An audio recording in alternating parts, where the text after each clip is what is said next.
आजकल मंडे को hangover, weekend पे कुछ क्रेजी कर लिया, इसकी निशानी होती है।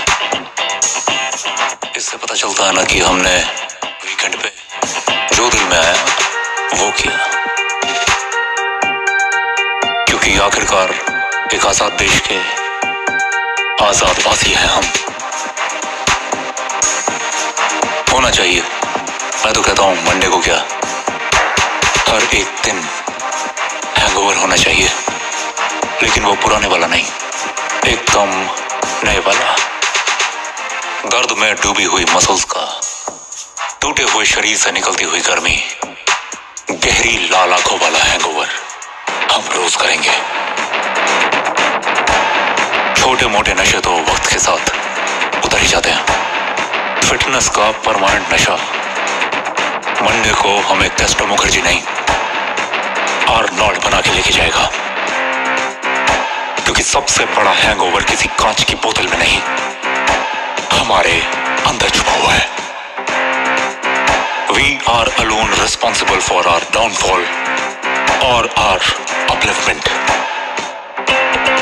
कोई दूसरा हमारे हाथ में सिर्फ जहर का प्याला पकड़ा सकता है, उसे होठों तक ले जाने के लिए हमें हाथ तो अपने ही इस्तेमाल करने हैं।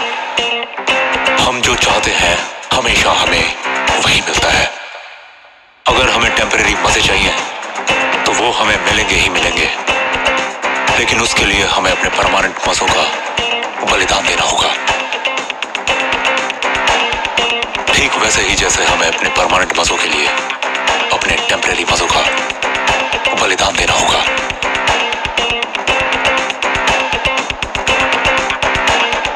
बलिदान, सेक्रीफाइस, ये बहुत बड़े शब्द हैं, और ये बड़े तब तक ही लगते हैं जब तक हम इन्हें दूर से देखते हैं। चोटी पर चढ़ने के बाद पहाड़ सिर्फ और सिर्फ चोटी रह जाता है। वो मैदान, वो जिम दूर से जितने खतरनाक लगते हैं, पास जाने पर उससे कहीं ज्यादा खतरनाक लगने लगते हैं। जोश होश में बदल जाता है, अंदर का सारा लोहा खड़े खड़े पिघल जाता है। पहली बार में ऐसा ही होता है। वो कांच की बोतल में कड़वा रंगीला पानी, पहली बार में वो भी कौन सा अच्छा लगता है, मगर साला सिर्फ एक घूंट से ही काम होता है। वर्कआउट का हैंगओवर भी तभी होता है जब रात भर दर्द में करहा के तो जी भर के रोता है। स्कूल कॉलेज वालों के लिए वो सरकारी नारा, पढ़ेगा इंडिया तभी तो बढ़ेगा इंडिया, ये अपने जिम वालों के लिए, जब जिम में फाड़ेगा इंडिया तभी तो दहाड़ेगा इंडिया। जिम में जब भी जाओ साला फाड़ के आओ, अब किसी और की नहीं, अपने खुद की जी भर के फाड़ के आओ।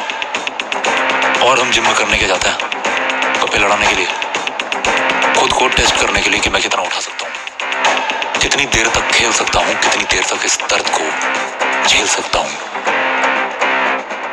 किसी भी पोजीशन में अपने को रेडी रहने का है, मतलब स्टैंड एट ईज में भी अटेंशन में रहने का है। मन में कई सवाल है ना, उनके जवाब भी इसी जन्म में मिल जाएंगे, चिंता मत कर। तू अपने वर्कआउट पे ध्यान दे, सांस फूले तो याद रख कि यहाँ पर सांस फूलाने ही आए थे, हैप्पी बर्थडे के लिए गुब्बारे नहीं। तो जब फाड़ेगा इंडिया तभी तो दहाड़ेगा इंडिया। वो मैं खाने वाला, तड़के वाला मंडे को आके बोलता ना हैंगओवर होता है, अपन रोज जाके बोलेगा